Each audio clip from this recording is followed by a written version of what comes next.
श्रीमन्नारायण नारायण नारायण श्रीमन्नारायण नारायण नारायण भजमन नारायण नारायण नारायण भजमन नारायण नारायण नारायण श्रीमन्नारायण नारायण नारायण श्रीमन्नारायण नारायण नारायण भजमन नारायण नारायण नारायण भजमन नारायण नारायण नारायण बोलो नारायण नारायण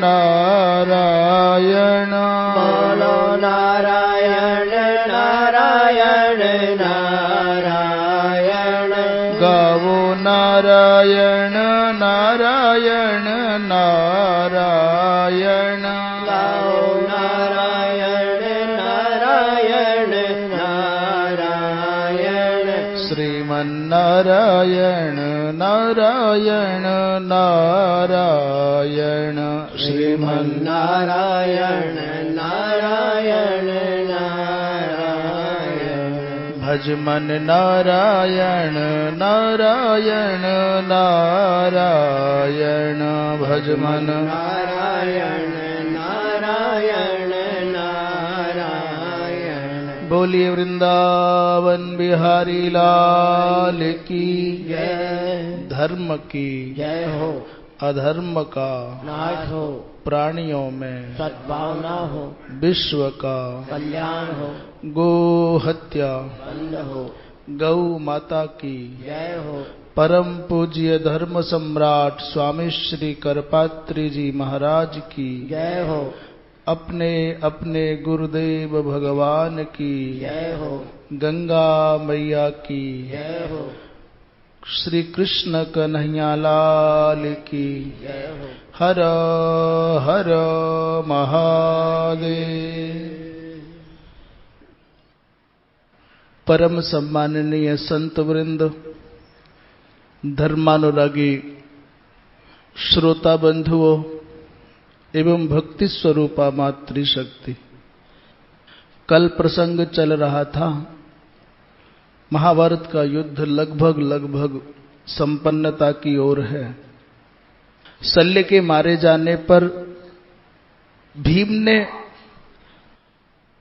जो शेष दुर्योधन के भाई बचे थे उनको मार दिया। सहदेव ने अपनी पूर्व प्रतिज्ञा के अनुसार उलूक सहित शकुनी को मार दिया। दुर्योधन जान बचा करके मैदान छोड़ करके भाग गया। कौरवों के पक्ष में एकमात्र दुर्योधन बचा और 3 वो हैं अश्वत्थामा, कृपाचार्य, कृतवर्मा।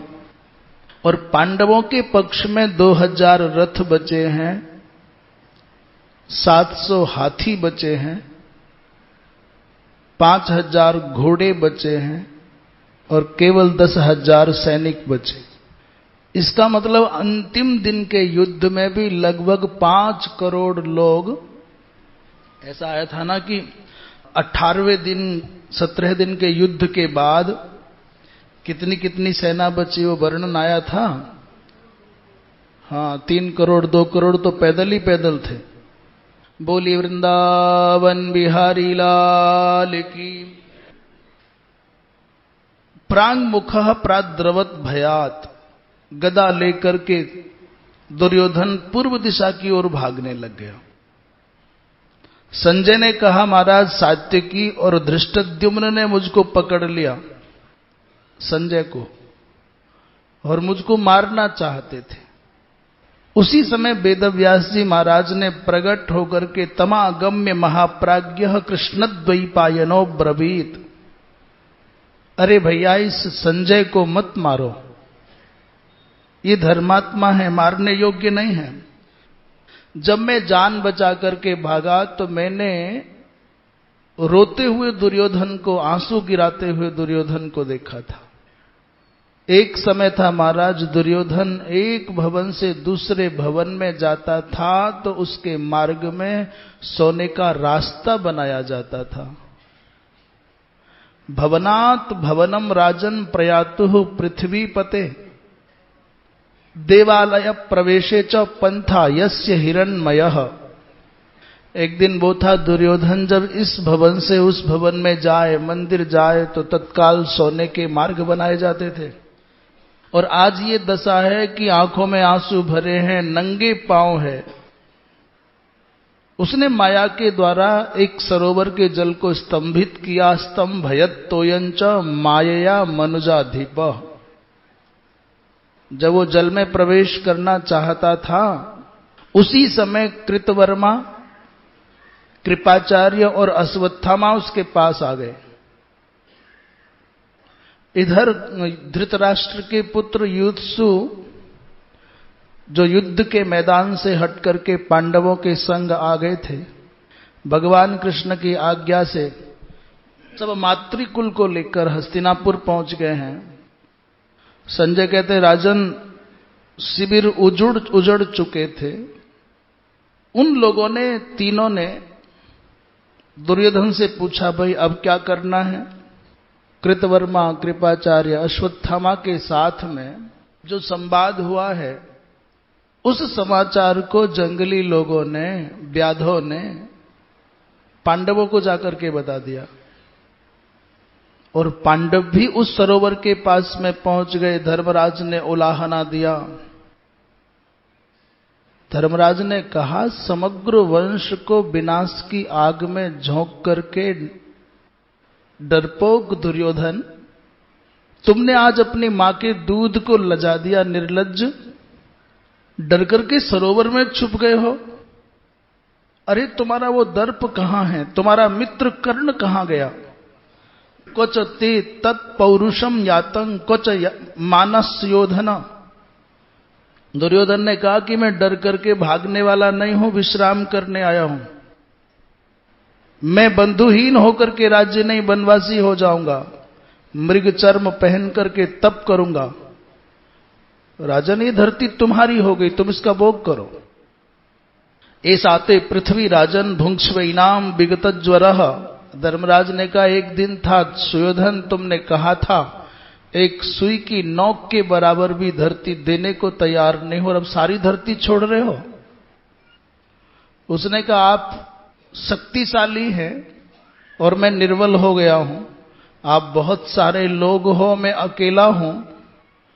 आप विजय की प्रसन्नता से खिले हुए हो और मैं पराजय के कारण खिन्न हूं।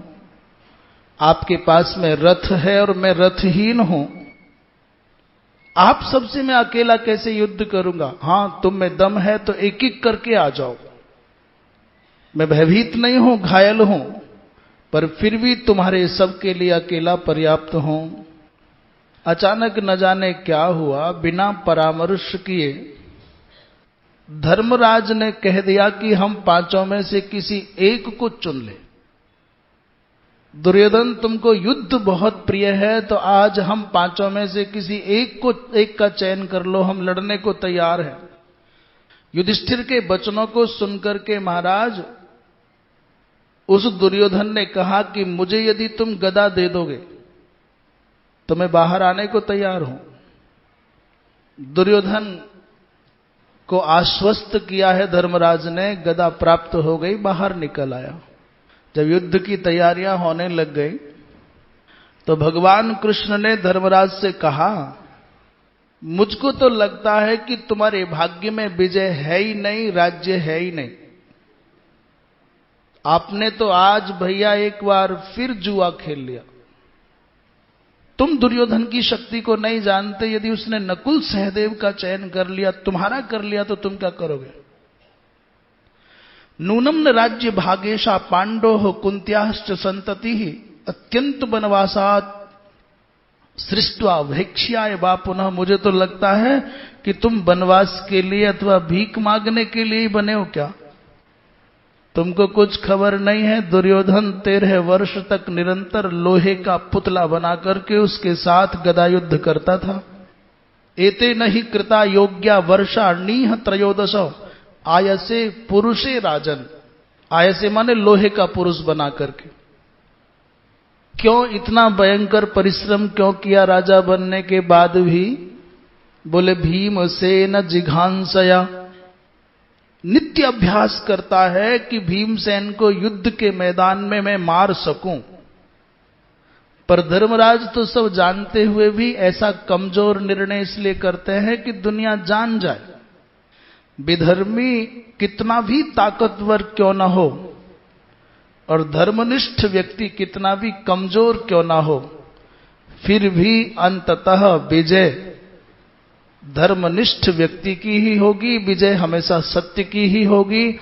सत्य को प्रताड़ित किया जा सकता है पर पराजित नहीं किया जा सकता। मानो केवल धर्मराज के चित्त में यह बात रही होगी। महाराज दुर्योधन ने भी कहा कि मैं गदा युद्ध करूंगा तो मेरी एक तमन्ना है कि केवल और केवल भीम के साथ में लड़ करके मुझको स्वाद आता है। जब भीम और दुर्योधन का युद्ध सुनिश्चित हो गया, भगवान कृष्ण ने युद्ध के मैदान में जाते हुए दादा भीम के कान में कहा, दादा प्रतिज्ञा तो नहीं भूले हो? धर्म और अधर्म की बात को ध्यान में रखे बिना अपनी प्रतिज्ञा का स्मरण रखना। जिस पल इस पापी दुर्योधन ने द्रौपदी को जंघा दिखा करके कहा था कि आओ इस पर बैठ जाओ, जरा उस समय का स्मरण करो। और तुमने जो दुनिया को सुना करके प्रतिज्ञा की थी उसका ख्याल रखना। तमस्य सक्थनी भंक्त्वा प्रतिज्ञाम पालयिष्यति।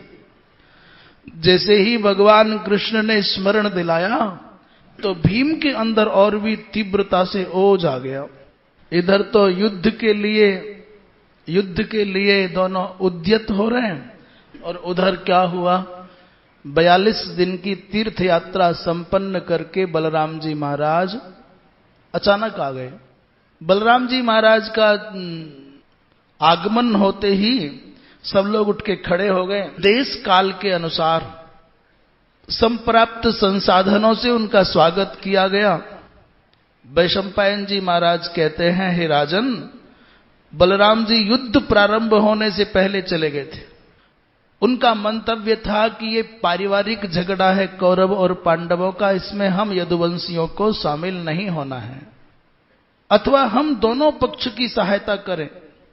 जबकि भगवान कृष्ण और सात्यकी खुलकर के पांडवों के पक्ष में रहते थे और बलराम जी का झुकाव दुर्योधन की ओर रहता था।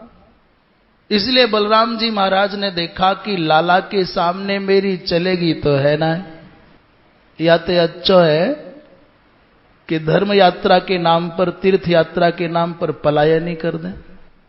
इसलिए धर्म यात्रा, तीर्थ यात्रा के नाम पर बहाने से बलराम जी महाराज बीच से हट गए। महाराज जो यात्रा करते हैं तीर्थ यात्रा, तो ब्राह्मण, संत, याचक कोई भी कुछ भी मांग ले उसको खाली नहीं लौटाते। नित्य गौ सेवा करते हैं, ब्राह्मणों को भोजन कराते हैं और आगे आगे बढ़ते चले जाते हैं।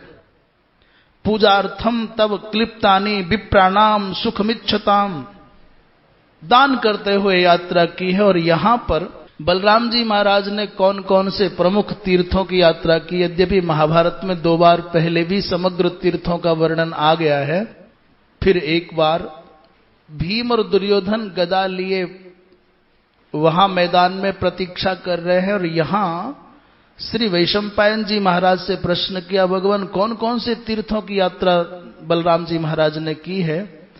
तो जन्मेजय को वो कथा सुना रहे हैं। श्रित मुनि के उदपान तीर्थ की कथा सुनाई।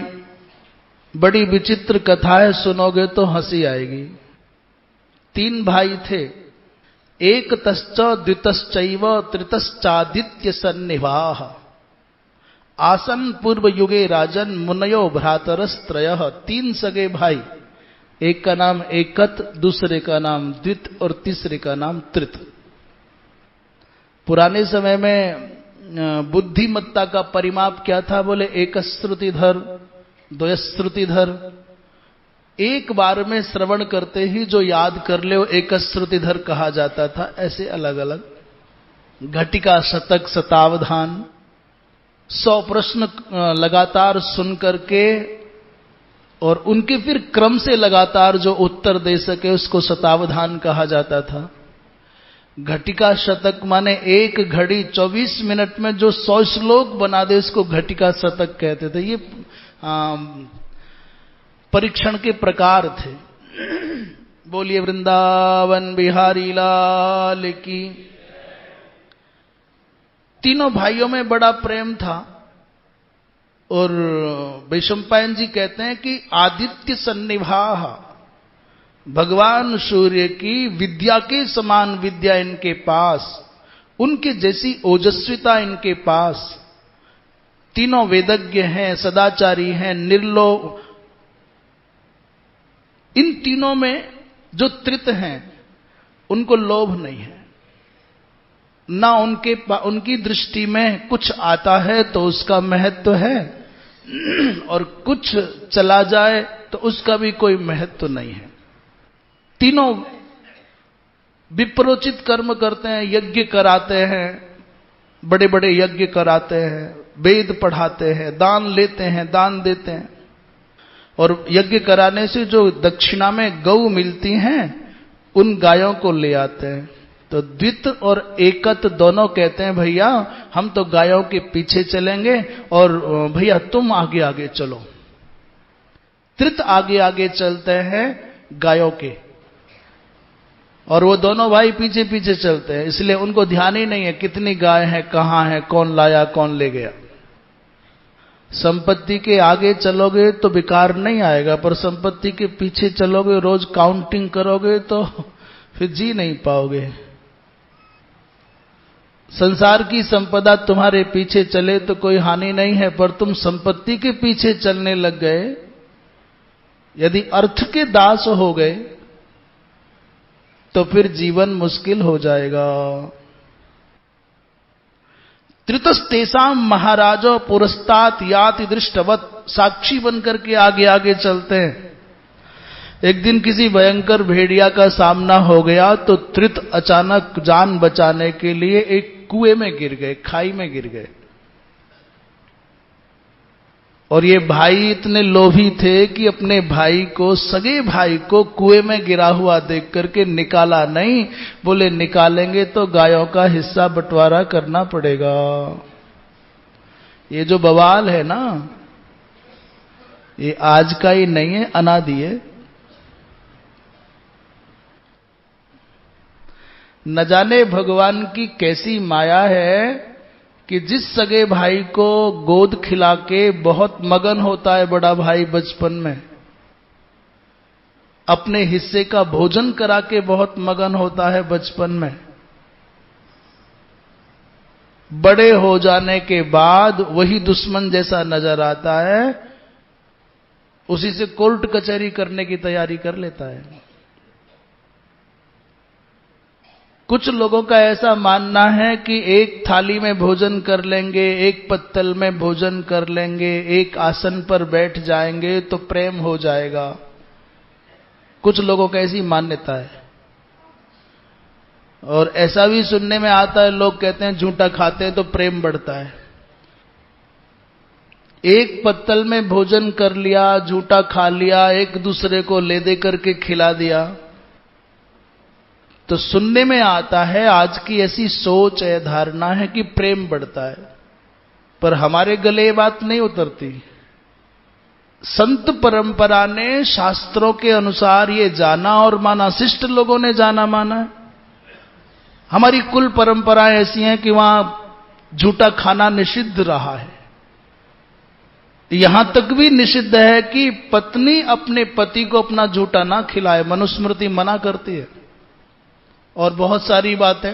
हमको लगता है कि दो सगे भाई बहन 4-5 हो एक घर में, एक ही माता पिता की संतान हो, बचपन एक ही बिस्तर पर सोते सोते गुजरता है, लड़ते झगड़ते भी हैं पर प्रेम खत्म नहीं होता। छीन झपट करके खाते हैं, एक दूसरे को धकियाते हुए सो जाते हैं, पढ़ने तक भी प्रेम खत्म नहीं होता। पढ़ने के बाद नौकरियां लग जाएं, शादियां हो जाएं, तो जिन्होंने बचपन में वर्षों तक ये काम किए हैं, जो काम आप एक दिन करा करके प्रेम जमाना चाहते हो, वो जीवन भर करते रहे। कहां गया प्रेम? झूठा खाने से, संग सोने से प्रेम होता तो क्यों नहीं है भाई भाई में प्रेम, क्यों नहीं है भाई बहन में प्रेम? फिर मेरा और तेरा क्यों हो जाता है? इसका मतलब सिर्फ इतना है कि प्रेम के लिए कुछ नहीं, केवल निस्वार्थ भाव चाहिए।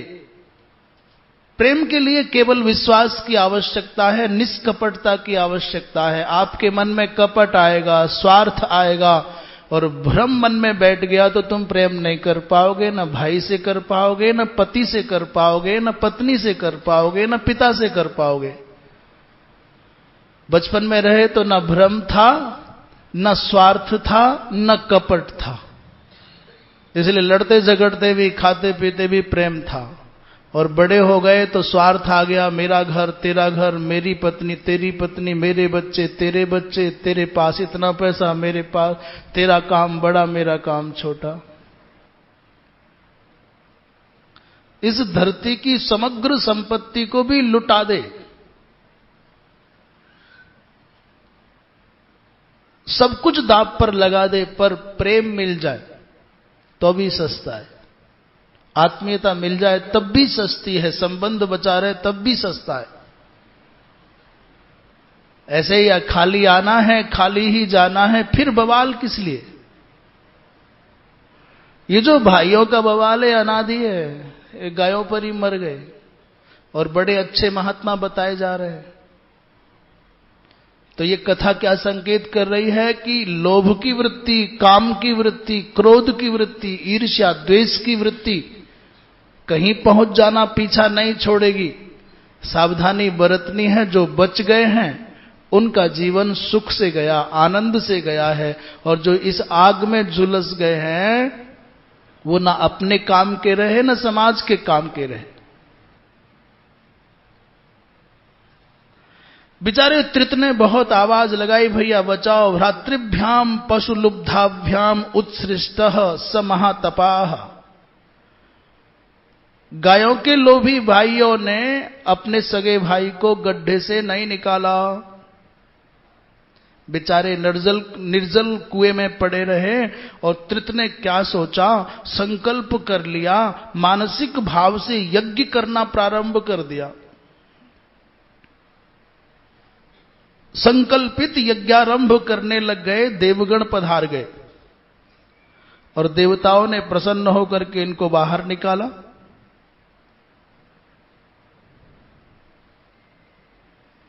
देवताओं ने वरदान दिया, जो इस कुएं का जलपान करेगा उसको सोमरस करने के बराबर पुण्य की प्राप्ति होगी।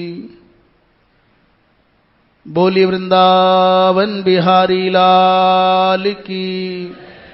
ऐसे ही मां सरस्वती के 7 रूप हुए हैं, सुप्रभा, कांचना, विशाला, मनोरमा, सुरेणु,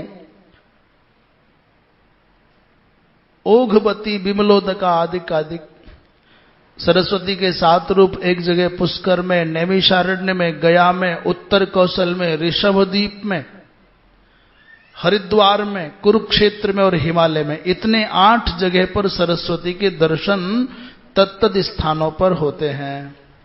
फिर जहां विश्वामित्र जी महाराज ने तप करके ब्राह्मणत्व को प्राप्त किया वहां गए। एक प्रसंगवश बता रहे हैं, भाई राक्षस कौन होता है। रामचरितमानस में तो कहा कि निशाचर कौन होता है, माने ही मात पिता नहीं देवा, और साधुन सन करवा वही सेवा। जिनके ये आचरण भवानी, जिनके जीवन में ये लक्षण घटित होते हैं उनको निशाचर कहा। ते निश्चर सम जानो प्राणी। पर महाभारतकार कहते हैं जो क्षत्रिय, वैश्य, शूद्र ब्राह्मणों से द्वेष करते हैं वो राक्षस हो जाते हैं। एवं ही वैश्य शूद्राणाम क्षत्रियाणाम तथैव च जे ब्राह्मणान प्रद्विषन्ति ते भवन्तीह राक्षसाः। वो जीते जी उनमें राक्षसत्व के लक्षण आ जाते हैं और शायद अगले जन्म में बनते होंगे। परंतु कह रहे हैं ते जे प्रद्विषंति ते भवंती इह अस्मिन लोके राक्षसाः। जो आचार्य को, ऋत्विक को, गुरुजन को, माता पिता को, जो वृद्धों को तिरस्कृत करते हैं, अपमानित करते हैं, आचार्यम ऋत्विजं चैव गुरुम वृद्ध जनन तथा प्राणिनो ये अवमन्यन्ते ते भवंती राक्षसाः। प्रश्न किया महाराज, राक्षसों का आहार क्या है? जिस अन्न पर किसी ने थूक दिया हो, जिसमें कीड़े पड़ गए हों, ऐसे कई कई जगह तो मेवा रखी रहती हैं, बादाम, काजू, किशमिश, छुआरे, और एक और होती है, क्या बोलते हैं उसको, आपने चलती हुई मेवा नहीं देखी होगी, मैंने देखी है। चलती हुई मेवा होती है, एक अचल मेवा, एक चल मेवा। अंदर से खोखला कर देते हैं कीड़े, फिर वहां कुछ बचता ही नहीं है, वही घूमते रहते हैं उस मोहल्ले में। एक महात्मा जी थे, उनके यहां हमने दर्शन किए, बड़ी दिव्य मेवा के, वहां कुछ था ही नहीं, कीड़े ही घूम रहे थे। कह रहे ओ प्रसाद लो महाराज। जो उच्छिष्ट हो, झूठा हो, जिसमें बाल गिर गया हो, जिसमें नाखून गिर गया हो, जो घृणा पूर्वक, उपेक्षा पूर्वक खाने को दिया गया हो, जिसमें आंसू टपक करके गिर गया हो, जिस पर कुत्ते की नजर पड़ गई हो, कुत्ते का स्पर्श हो गया हो, ये तो बात अलग है। अच्छा, उनकी तो भगवान ही जाने, जिनकी गोद में कुत्ता बैठा और तब भोजन हो रहा है, उनके लिए कोई नियम नहीं है, कानून नहीं है, उनकी बात नहीं भाई। मुर्गे के पंखों की हवा जिसके रसोई घर तक चली जाए, मुर्गे के पंखों की हवा उड़ करके जिसके रसोई घर तक चली जाए, और कुत्ते की नजर जिस भोजन पर पड़ जाए, और सूअर को जिस भोजन की गंध पहुंच जाए, ये तीनों अन्न देवताओं के, पितरों के योग्य नहीं रह जाते। सूकर इतनी दूर रहे कि जहां तक हमारे निर्मित भोजन की गंध ना पहुंचे, कुत्ता इतनी दूर रहे जहां से उसकी नजर ना पहुंचे, और मुर्गा उतनी दूर हो जहां से उड़ करके उसके हवा की, पंखों की हवा ना आ पाए। कुत्ता की नजर पड़ गई हो, शूकर ने सूंघ लिया हो, मुर्गे के पंख की हवा लग गई हो, ये सब राक्षसों को ही मिलता है, देवताओं को नहीं जाता, पितरों को नहीं जाता, आपके अंदर भी नहीं लगता, जाए भले ही आपके अंदर। अर्थात उस भोजन के द्वारा दैवीय संपत्ति की वृद्धि नहीं होगी, आसुरी संपत्ति की वृद्धि आपके अंदर होगी, ये भाव है। क्षुतं कीटावपन्नं च यच्चोच्छिष्टाचितं भवेत, सकेशमवधूतं च रुदितोपहृतं च यत् स्वभिसंसृष्ट मन्नं च भागोऽसौ राक्षसा मिहः, तस्मात् ज्ञात्वा सदा विद्वान एतान् यत्नात् विवर्जयेत। इसलिए सावधान होकर के, बड़ी अभी आजकल एक और झमेला, लोग कहते हैं साहब कुत्ता इसलिए पालते हैं कि हमारी रक्षा करता है, जब हम सो जाते हैं तब ये हमको, हमारे घर को रखाता है। अंग्रेजी में कुत्ते को कहते हैं डीओजी, कुत्ते को अंग्रेजी में कहते हैं, और अंग्रेजी वाले भगवान को क्या कहते हैं? भला हो इनको उन लोगों को, हम अपनी बात नहीं कर रहे, हम भारतीय परंपरा के हिसाब से बात नहीं कर रहे। भला हो उन लोगों का, उनकी बुद्धि में विमलता आवे, उनको अपने गॉड पर भरोसा नहीं है, पर अपने डॉग पर भरोसा है। उनको, हमारे तो भगवान है। बोली वृंदावन बिहारी लाल की। बद्रीपाचन तीर्थ में गए, आदित्य तीर्थ में गए,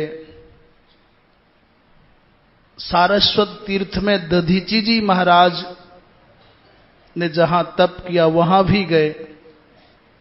और एक बड़ी विचित्र कथा है जो बहुत ज्यादा उपयोगी है, उसको जरूर कहना चाहते हैं। आजकल फैशन सा चल गया है, बेटियां विवाह न करने की रट लगा लेती है, नहीं हमको नहीं करना। और ये बात बड़ी गंभीरता से कही जा रही है, चाहे वो व्यापार के क्षेत्र में रहने के कारण ऐसा करने लग जाए, चाहे सेवा के नाम पर ऐसा करने लग जाए, चाहे साधना के नाम पर ऐसा करने लग जाए कि साध्वी बन जाएंगे, ऐसा सोच करके ऐसा करने लग जाए। इसलिए कह रहे हैं बहुत जिम्मेदारी से बोल रहे हैं। ये नहीं कि आप समझो कि लड़खड़ा रहे हैं और अनजाने में बोल गए। और आप भी ध्यान से सुन लो, और ध्यान से सुनने के लिए समाहित हो जाओ, समाहित होने के लिए जयकारा लगाओ। बोलिए कृष्ण कन्हैया लाल की। हमारे घरों की बेटियां कोई कहीं जा रही है, कोई कहीं जा रही है कि ब्रह्म कुमारी बन रही है। यद्यपि मेरा स्वभाव नहीं है कि किसी संस्था विशेष का नाम लेकर के बोलूं, पर यह बीमारी इतनी घातक हो गई है, कब तक ना बोले डॉक्टर की कैंसर हो गया है। ये इतनी भयंकर व्याधि है, कैंसर की तरह से फैल गई है समाज में, कोढ़ की तरह से फैल गई है, चर्म रोग की तरह से फैल गई है। और जो माताएं संतों के संग रह करके साध्वी जैसे बन जाने लग गई हैं, वो ढूंढ लेती हैं, जैसे पुरुष अपनी सेवा के लिए पुरुष चेला ढूंढ लेता है, वो भी बहला फुसला करके चेलियां ढूंढ लेती हैं, तो 2-4 की जिंदगी और दांव पर लगा देती हैं। एक कथा है महाभारत में, ऐसा लिखा है कि जब तक स्त्री का विवाह नहीं होगा वो असंस्कृत होगी। जैसे पुरुष अधिकारी होने पर यज्ञोपवीत संस्कार नहीं कराएगा तो वो अनधिकारी होता है, यज्ञ नहीं कर सकता। यहां तक भी है कि वो समुचित पद्धति का आश्रय नहीं लेगा, किसी ब्राह्मण आदि के द्वारा नहीं कराएगा तो तर्पण आदि का भी अधिकारी कैसे करेगा, कैसे करेगा? सभ्य अपसभ्य वो। तो जैसे ब्राह्मण क्षत्रिय वैश्य कुल में जन्म प्राप्त हो गया सौभाग्य से पिछले जन्म के पुण्य के द्वारा, और उसने जनेऊ नहीं कराया, तो भैया वो हवन आदि का अधिकारी नहीं, वेद पढ़ने का अधिकारी नहीं। सह शूद्रवद बहिष्कार्य सर्वस्मात् द्विज कर्मणः। वो द्विज कुल में हो सकता है पर द्विजोचित सम्मान का अधिकारी नहीं होगा, वो अग्र पूजा का अधिकारी नहीं होगा। ऐसे ही जिसका भी विवाह नहीं होगा, मातृकुल में पैदा हुई है और विवाह नहीं हुआ तो वह असंस्कारित है। अभी ये सब खत्म हो गया, कन्या का रसोई में प्रवेश नहीं होता था जब तक विवाह नहीं होता था, और पुराने लोग अपनी बच्चियों के हाथ का भोजन नहीं करते थे, भाई संस्कार नहीं हुआ है इसलिए। इसमें कोई कहो कि पक्षपात है, बुराई है, ऊंच नीच है, अरे तो हमको तो गिनते ही नहीं है, मानते नहीं। बात ये नहीं है, बात है अब जब आप शास्त्रों के तथ्यों को ठीक से जानते नहीं हो तो आपको उनका खंडन करने का भी कोई हक नहीं है, उन पर लांछन लगाने का भी कोई अधिकार नहीं है। जान जाओ तब ना बोलो। तो क्या हुआ, वैशंपायन जी महाराज कहते हैं, राजन प्राचीन काल में कुणिगर्ग नाम के ऋषि थे, उनको अचानक मन में भाव आया कि मेरी कन्या हो जाए, पर विवाह किया नहीं था। इसलिए मानसिक संकल्प मात्र से मन साथ सुताम शुभ्रूम समुत्पादितवान विभु, ऋषि ने मानसिक संकल्प से कन्या प्राप्त कर ली। महात्मा जी का जीवन वार्धक्य की ओर गया और एक दिन जैसा कि सुनिश्चित है वही हो गया, पिताजी विदा हो गए। पिताजी के सामने भी वो तपस्या करती थी, उसने विवाह नहीं किया, और पिताजी के जाने के बाद बुढ़ापा आ गया, विवाह नहीं किया, दुर्बल हो गई। वार्धकेन च राजेंद्र तपसा चैव कर्षिता, अत्यंत वृद्ध हो गई। इसका भी एक अंतिम समय आने का, सबको ही मरना है, वो समय आ गया। एक पग भी चलने की सामर्थ्य नहीं रही। सा नाशकत यदा गंतुम पदात पदमपि स्वयं, इतनी बूढ़ी हो गई।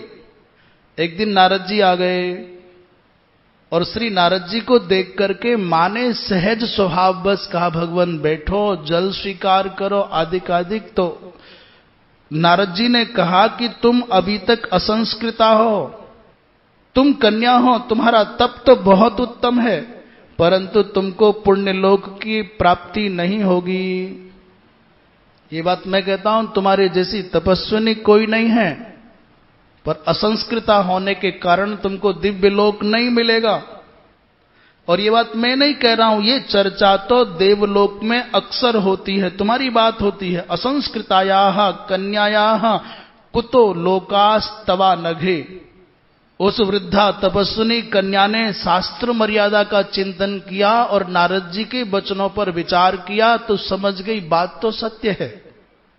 अत्यंत वृद्ध होने पर भी उसने कहा कि कोई ऋषि मेरे साथ में विवाह कर ले एक दिन के लिए भी, तो मैं अपनी समग्र तपस्या का आधा पुण्य उसको दे जाऊंगी।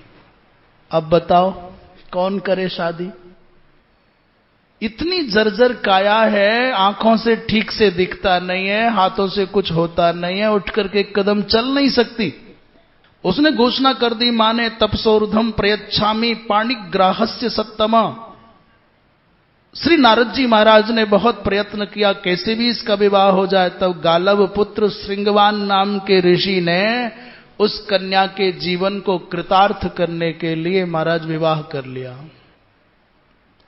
शास्त्रीय विधि के अनुसार अग्नि को साक्षी मान करके विवाह हो गया।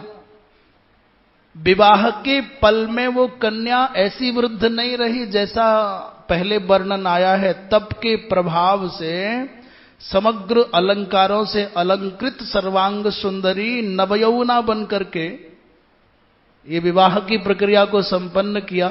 विवाहोत्तर जो भी व्यवहार होते हैं, और एक दिन का विवाह, उसके बाद वो दिव्य लोक को गई। अभी आजकल जो हो रहा है भगवान ही जाने, धरती पर विवाह से बढ़ करके समाज को, परिवार को संस्कार देने की कोई और संस्था दुनिया में नहीं है। आप दुनिया के जितने भी संस्कृतियां, जितनी भी परंपराएं, जितनी भी प्रजातियां, जितने भी मजहब चल रहे हैं, उत्थान और पतन के दौर जिन्होंने देखे हैं, आप कहीं नहीं पाओगे हिंदुओं के जैसे संस्कार। हमारे यहां जो विवाह संस्कार है वो हमारे ऋषियों की, महर्षियों की ऐसी अद्भुत देन है, ये वरदान है समाज के लिए। और आज इसको भी कमजोर किया जा रहा है। ब्यूटी पार्लर से आकर के कन्या जब सीधे, तो यहां बड़े बड़े अनुभवी लोग बैठे हैं जिनके कंधों पर बड़ी जिम्मेदारी है। आप विचार करो, खुद विचार करो, आंखें बंद करके विचार करो, छाती पर हाथ रख करके विचार करो। ब्यूटी पार्लर का मतलब क्या है? वहां से चल करके कन्या सीधे बिना आचमन किए, बिना स्नान किए, बिना शुद्ध हुए, बिना साफ पवित्र वस्त्र पहने सीधे मंडप में चली जाती है। उस अवस्था में कन्या को देख करके देवता भाग जाएंगे, वहां पूजा होगी। नाई के घर से आवे तो सचैल स्नान करना चाहिए, जिनको यज्ञोपवीत, उनको यज्ञोपवीत परिवर्तन करना चाहिए, आचमन प्राणायाम करना चाहिए, तब जाके शुद्धि का विधान है।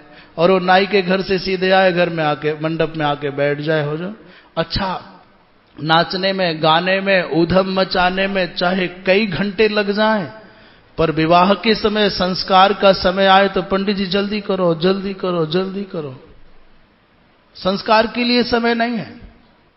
1-1 करोड़ रुपए शादी पर खर्च कर देने वाले लोग जब पंडित जी को दक्षिणा देने की बात आती है तो भाई कम है ही को नहीं। जो बैंड बाजों वालों पर नाचते हुए लुटाते हैं, ये क्या हो गया? विवाह संस्कार इतना कमजोर हो गया, इसकी जो वैधानिक पद्धति है उसको इतना इग्नोर कर दिया, न जाने कौन सी अंधी दौड़ में दौड़े चले जा रहे हैं। जो मुहूर्त निर्धारित हुआ है कन्यादान का, उस मुहूर्त में कन्यादान नहीं हो रहे।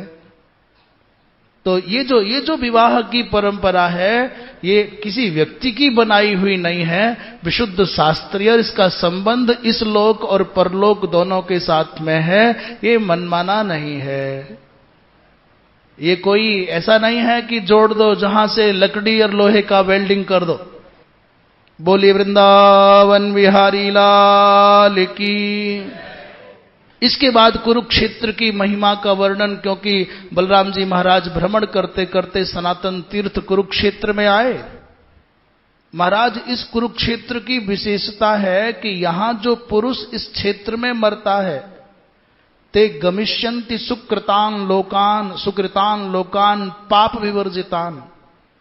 इस कुरुक्षेत्र में इसलिए युद्ध के मैदान के रूप में कुरुक्षेत्र को चुना गया।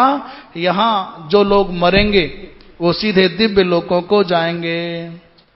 बोलिए वृंदावन बिहारी लाल की। ऐसा भी लिखा हुआ है कि कुरुक्षेत्र की तो मिट्टी भी उड़ करके आपके शरीर से लग जाएगी तो भी आपके समग्र दुष्कृतों को नष्ट कर देगी।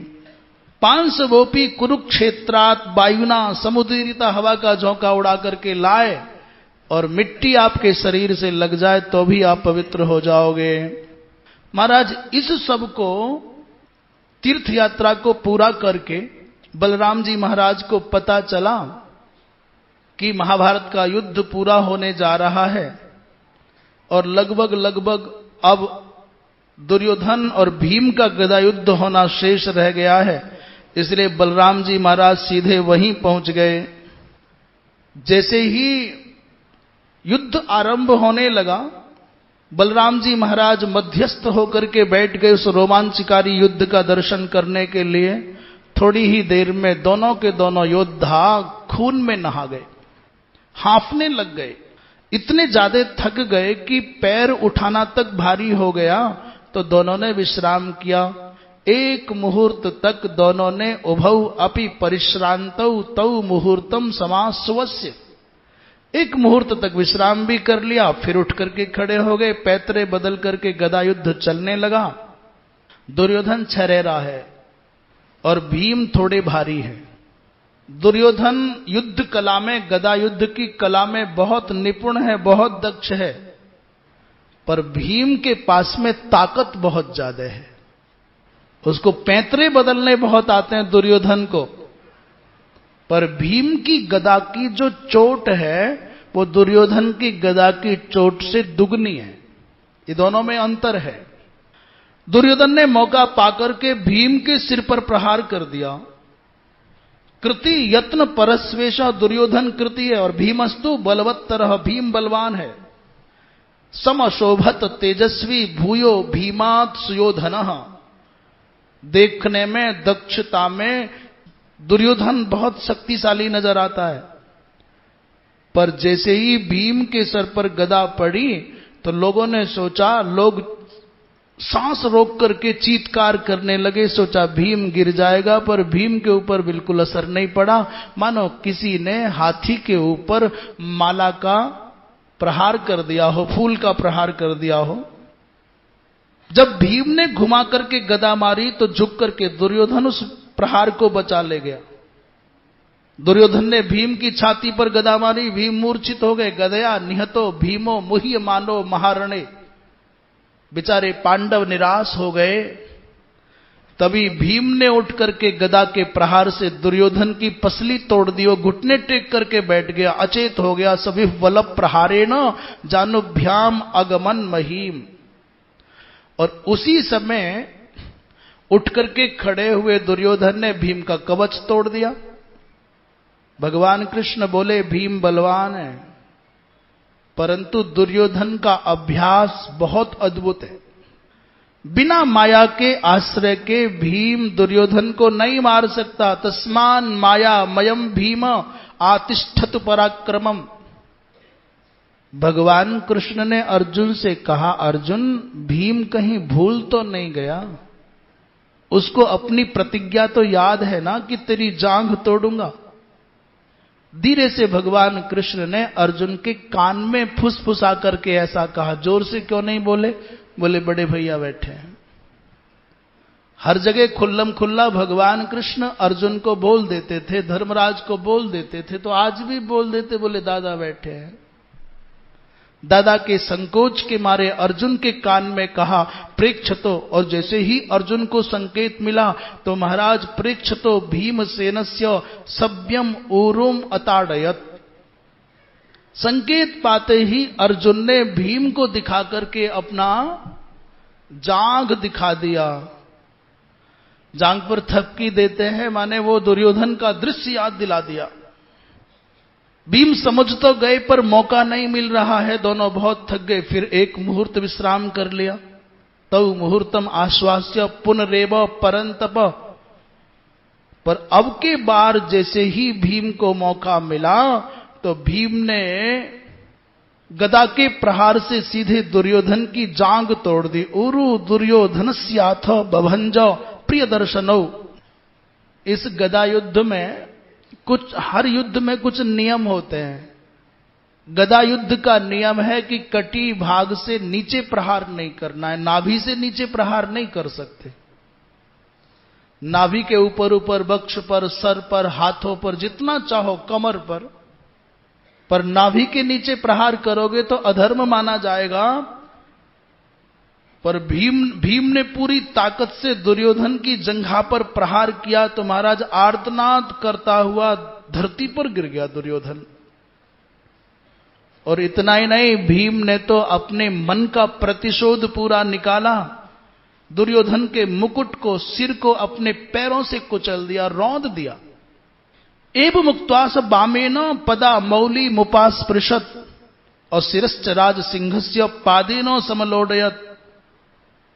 इस मूर्धाभिषिक्त सम्राट के सिर का पैर से स्पर्श करना किसी को अच्छा नहीं लगा। क्रुद्ध होकर के भीम ने कहा, तुमने द्रौपदी का अपमान किया था, भले ही इस पाप के कारण मैं नरक जाऊं, मुझको उसकी कोई परवाह नहीं है, पर आज पहले अपने चित्त की आग को शांत कर लो। कामम स्वर्गम नरकम बा पताम। युधिष्ठिर ने बहुत मना किया, भीम ये चाहे जो हो, है तो अपना भाई, तुम सिर को मत ठुकराओ। मां सिरोस्य पदा मार दी ही मां धर्मस्ते तिगो भवेत। परंतु धर्मराज की एक बात भीम ने नहीं माने। धर्मराज रोने लग गए, बंधु विहीन हो गए, विधवा स्त्रियों के विलाप तीव्रतर हो गए। इस दृश्य को देख करके बलराम जी महाराज को भयंकर क्रोध आ गया और तमतमा करके अपने हल को पकड़ा और गर्जना करते हुए भीम को मारने के लिए बलराम जी दौड़ पड़े। बलराम जी महाराज जब दौड़े तो भगवान कृष्ण मुश्किल से, बड़ी कठिनाई से, तमुत्पतंतम जग्राह केशवो विनयान्वितः, दादा दादा दादा कह करके मुश्किल से पांव पकड़ करके रोके बलराम जी महाराज, बैठो तो सही, सुनो तो सही। तो फुफकारते हुए बलराम जी महाराज बोले, कहा बात है, बता, तेरी आंखन के सामने पाप हुआ है? कटी भाग के नीचे गदा को प्रहार नहीं है सके, और या नीच भीम ने दुर्योधन को, सम्राट को, सर अपने पावन के तले रौंदा, तो मर्यादा को बोध नहीं है। क्रोध में आए हुए बलराम को भगवान ने कहा, दादा उन्नति 6 प्रकार से होती है। हम जो अपनी उन्नति देखते हैं वो उसके 6 आधार हैं। अपनी उन्नति, मित्र की उन्नति और मित्र के मित्र की उन्नति हमारी उन्नति होती है। हम बढ़ें तब भी हमारी उन्नति है, हमारा मित्र बढ़ जाए तब भी हमारी उन्नति है, उस मित्र के मित्र बढ़ जाए तब भी हमारी उन्नति है। बोलिए वृंदावन बिहारी लाल की। हम बढ़ते हो तब भी हमारी उन्नति है, और हमारा भाई, भाई के बच्चे, हमारे परिवार की कोई भी शाखा बढ़ती हो तब भी हमारी उन्नति है। वृक्ष की कोई भी डाली हो, एक समान भाव से सारी डालियों पर फल और फूल बराबर नहीं लगते हमेशा। किसी वर्ष किसी डाली पर ज्यादा लगते हैं, किसी वर्ष किसी पर ज्यादा लगते हैं। एक डाली दूसरी डाली के फल फूलों को देख करके जलने लग जाए, यहां कम वहां ज्यादा, तो मरो और भूल जाओ कि हम डाली अलग नहीं है, हमारा मूल है ये वृक्ष। तो वृक्ष की उन्नति को अपनी उन्नति मान लोगे तो परिवार के लोगों की बढ़ोतरी देख करके ईर्ष्या करोगे। पर मनुष्य की खोपड़ी में इतना फितूर भरा हुआ है, ये प्रकृति से शिक्षा नहीं लेता।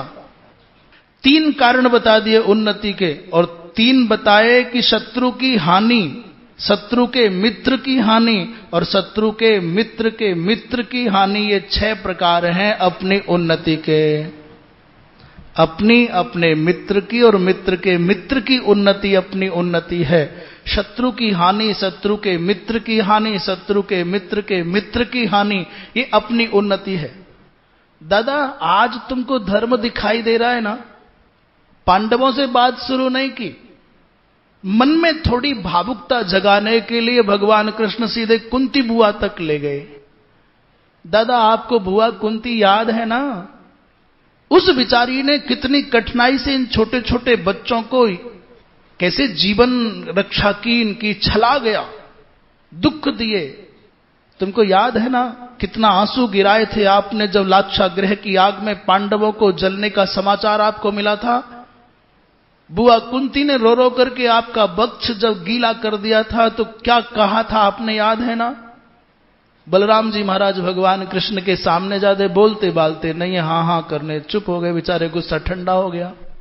क्योंकि बलराम खुद कहते थे कि बुआ तू चिंता मत कर, मैं तेरे पुत्रों के अपमान का बदला लूंगा।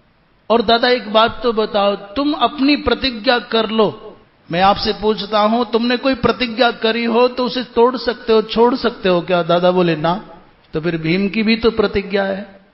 दादा यदि किसी एक अबला को भरी सभा में नग्न किया जाना धर्म है, तो फिर उस दुष्ट व्यक्ति की, उसको किसी अबला को जंघा दिखाना यदि धर्म है, तो फिर दादा वैसी गंदी जंघा को तोड़ देना भी धर्म ही है। फिर किस बात का धर्म रह गया, कैसा पाप रह गया? एक बेचारे अभिमन्यु को इन दुष्टों ने घेर करके मारा था, तब धर्म कहां था? प्रतिज्ञा पालनम धर्म क्षत्रियस्येह वेद्म्यहम्। मैं तो इतना जानता हूं दादा, गुस्सा करो या प्रसन्न हो जाओ, भीम ने केवल अपनी पूर्व घोषित प्रतिज्ञा को पूरा किया है।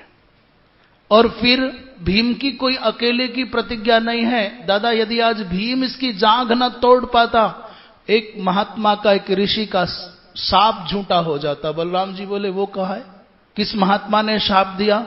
बोले पीछे कथा आई, एक दिन बड़े बड़े महात्मा धृतराष्ट्र को समझाने आए, राजन ऐसा मत करो, पांडव बड़े पुण्यात्मा हैं, बड़े धर्मात्मा हैं, उनको राज्य दे दो। उसी समय दुर्योधन आ गया तो धृतराष्ट्र ने कहा बाबा मैं तो मानने को तैयार हूं, पहले मेरे पुत्र को समझा दो। मैत्रेय महर्षि को लगता था कि मैं तो व्यास जी महाराज का अपना सगा हूं, हम दोनों तो एक ही हैं, मेरा बड़ा आदर है, मेरे परिवार का मामला है। बड़ी निष्ठा से समझाने लग गए महात्मा जी। और दुर्योधन बैठा बैठा हाँ हूं करता रहा।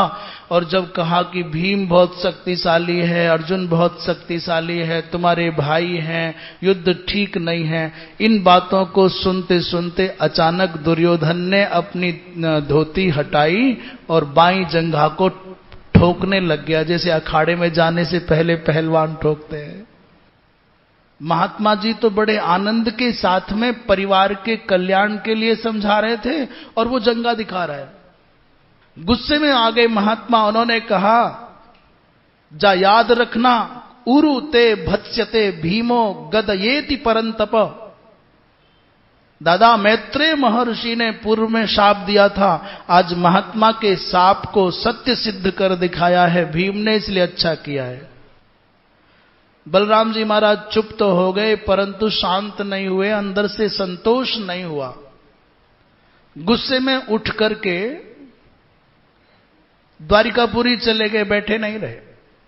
भगवान कृष्ण ने कहा धर्मराज से, धर्मराज तुमने भीम के द्वारा किए गए इस अपराध को चुपचाप देख कैसे लिया?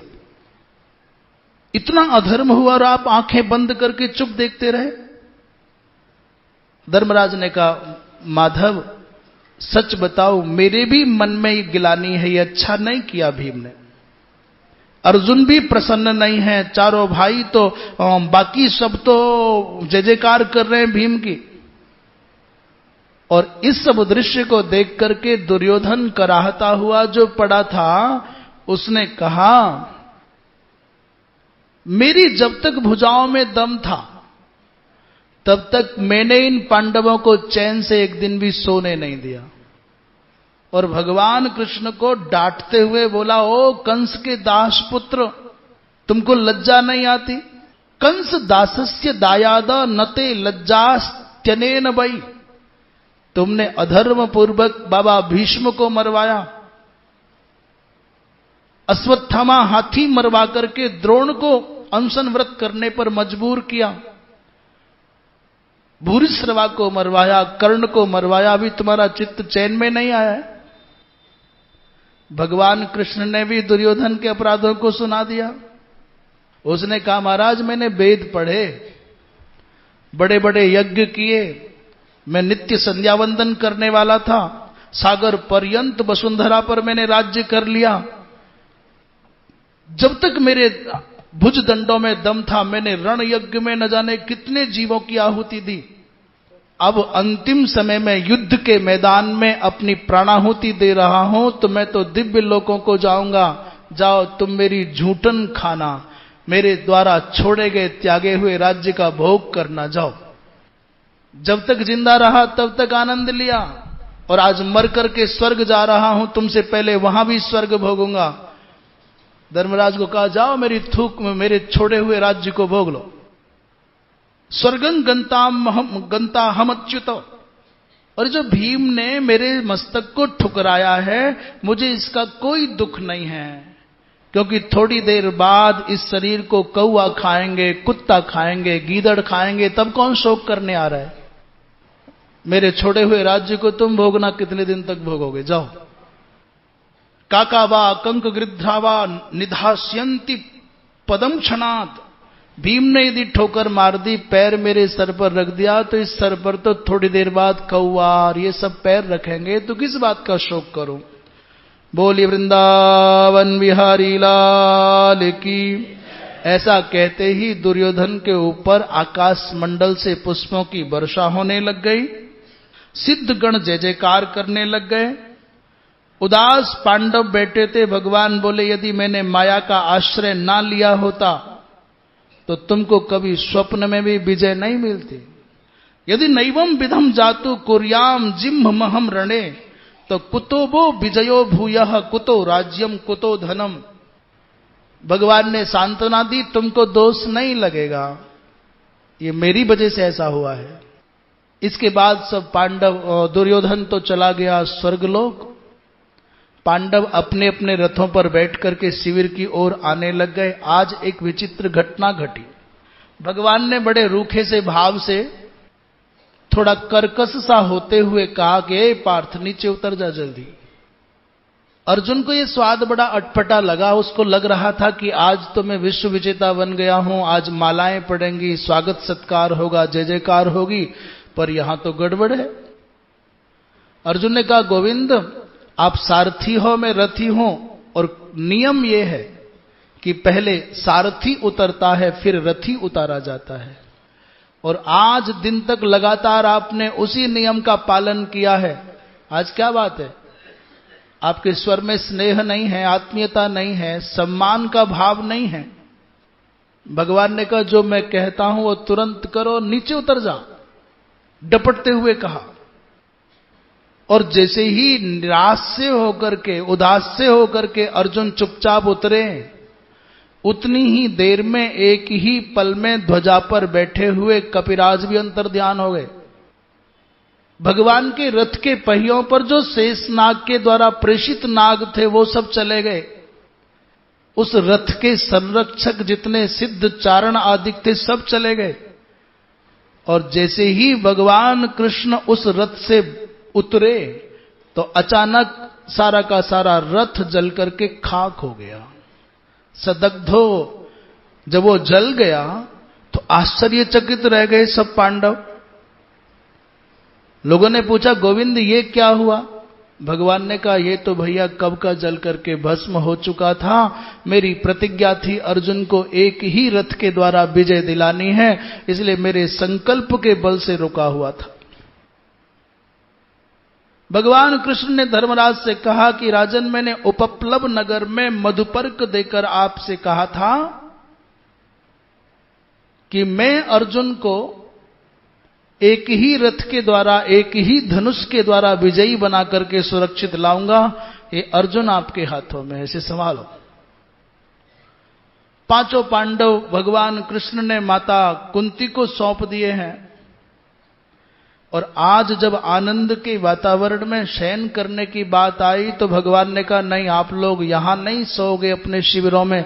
ओघवती नदी के किनारे पर अलग से शिविर बनाए गए, पांडव वहां सोने जा रहे हैं। धर्मराज ने अर्जुन ने भगवान से कहा, गोविंद कहीं माता गांधारी क्रुद्ध होकर के हमको अपनी शापाग्नि में जला ना दे, इसलिए पहले आप हस्तिनापुर जाकर के माता गांधारी के क्रोध को शांत करो। भगवान कृष्ण को पांडवों की कितनी परवाह है। जब भगवान कृष्ण पहुंचे हैं तो उससे पहले धृतराष्ट्र और गांधारी के पास में श्री व्यास जी महाराज बैठे हुए हैं। भगवान कृष्ण ने व्यास जी के सामने व्यास जी को नमन किया, गांधारी को, धृतराष्ट्र को नमन किया और धृतराष्ट्र के दोनों हाथ पकड़ करके भगवान ने अपने सर पर रख लिए और जोर जोर से अचानक रोने लग गए। कुछ सीख लो भगवान से। जब सत्यभामा के पिता माने सत्यभामा के पिता मतलब समझ गए, कथा कुछ दूर पहुंच गई। सत्राजित को सतधन्वा ने मार दिया। सत्यभामा अपने पिता के शरीर को तेल के कढ़ाई में रख करके भगवान के पास हस्तिनापुर पहुंच गई, रोने लग गई। ऐसा हो गया तो भागवत जी में लिखा है कि कृष्ण और बलराम का इतना सा भी मन नहीं था रोने का, परंतु कहीं सत्यभामा रूठ ना जाए इसलिए भगवान ने नाटक करके आंसू गिराए। हाय हाय, तुम्हारे नहीं आज मेरे पिताजी गए। अच्छा, शादी होने के बाद में पूरी जिंदगी, शादी होने से पहले अपने माताजी पिताजी को कभी माताजी पिताजी ना कहा हो लड़के ने, पर शादी होते ही ससुर को और सास को जरूर माताजी और पिताजी, जो भी उनकी परंपरा रहेगी, बड़े आदर से बोलता है। भगवान ने पाणिमालम पे राजेंद्र सुस्वरम प्ररुरोध बहुत जोर जोर से रोने लग गए।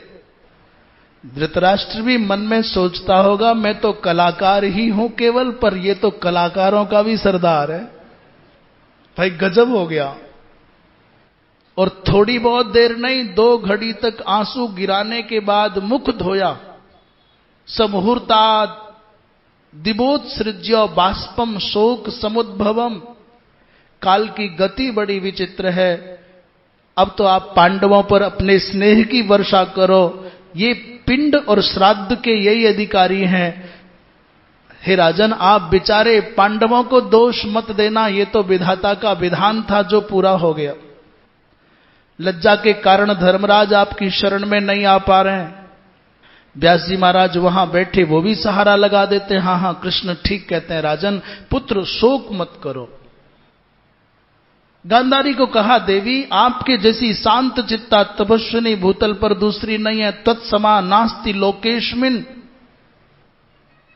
और कहा, मां आपने तो बहुत प्रयत्न किया, व्यास जी ने बहुत प्रयत्न किया, विदुर ने बहुत समझाया, बाबा भीष्म ने बहुत समझाया। गांधारी से कहा, मां आपने सैकड़ों बार दुर्योधन को डांटा समझाया, परंतु वो कभी सोचता ही नहीं था, सुनता ही नहीं था, मानता ही नहीं था। वास्तव में भवितव्यता जैसी होती है होकर के ही रहती है, कोई कर क्या सकता है। मैं भी तो समझाने आया था, मेरी बात का भी असर नहीं हुआ। इन शब्दों को सुनकर के गांधारी शांत हो गई और कहने लगी, केशव आपकी बात सुनकर के मेरा मन अब शांत हुआ है। आप न आते तो मेरे मन में पांडवों को शाप देने का भाव आ गया था। गोविंद आप सही समय पर आ गए। सामे व्यवस्थिता श्रुत्वा तब वाक्यम जनार्दनो। गांधारी मां ने कहा। ऐसा कह करके गांधारी पुत्र के शोक से विह्वल हुई, थोड़े आंसू भी गिराए। भगवान ने सांत्वना देकर के शांत किया है। और वहां से भगवान कृष्ण ये कह करके चले, देवी मैं जल्दी नहीं गया तो भी अनर्थ हो जाएगा। आज की रात बड़ी भयानक है, पांडवों को मारना चाहता है अश्वत्थामा। योगीराज भगवान कृष्ण तीनों कालों के समग्र घटनाक्रमों को जानते हैं, इसलिए वहां से चलकर के तीव्र गति से भगवान आए हैं। और उधर अश्वत्थामा, कृतवर्मा, कृपाचार्य जब दुर्योधन के पास गए थे, उसी समय दुर्योधन ने इनको सेनापति बना दिया था। उसी समय बोलिए वृंदावन बिहारी लाल की। कभी कभी ऐसे पल आते हैं कि आदमी क्या करे क्या ना करे निर्णय नहीं कर पाता। इस अश्वत्थामा के मन में पांडवों से बदला लेने की भावना है। उसके मन में बात बैठ गई है कि पांडव कहने के लिए धार्मिक हैं, धर्मात्मा हैं, पर इनके एक एक आचरण में पाप है, कपट है। मेरे पिता को, बाबा भीष्म को, कर्ण को, भूरिश्रवा को और अभी अभी दुर्योधन को। वैशंपायन जी महाराज कहते हैं, राजन अश्वत्थामा, कृतवर्मा, कृपाचार्य तीनों पांडवों की छावनी की ओर बढ़ रहे। रात में एक बड़े भयंकर जंगल में छिप गए और तीनों लेट गए, पर अश्वत्थामा की आंखों में नींद नहीं है। क्रोध के मारे उसका अंग अंग जल रहा है। अचानक एक दृश्य देखा, अश्वत्थामा की आंखों में चमक आ गई। एक बड़ा भयंकर उल्लू आया, उसने पेड़ पर बने हुए घोंसले में सोते हुए असावधान सैकड़ों काकों को मार दिया, कौवा मार दिए। इस अश्वत्थामा ने उस उल्लू को अपना आदर्श माना, अपना आचार्य माना, मार्गदर्शक माना और सोचने लगा, जैसे इस उल्लू ने सोते हुए असावधान सैकड़ों कौवा मार दिए, मैं भी सोते हुए पांडवों को मौत की नींद सुला दूंगा। उसने जल्दी से अपने मामा को, कृपाचार्य को जगाया, कृतवर्मा को जगाया और कहने लगा, मामा इन पांडवों ने कदम कदम पर कपट किया है और ऐसे पापियों को कपट के आश्रय से उलूक वृत्ति के द्वारा मार देना ठीक रहेगा।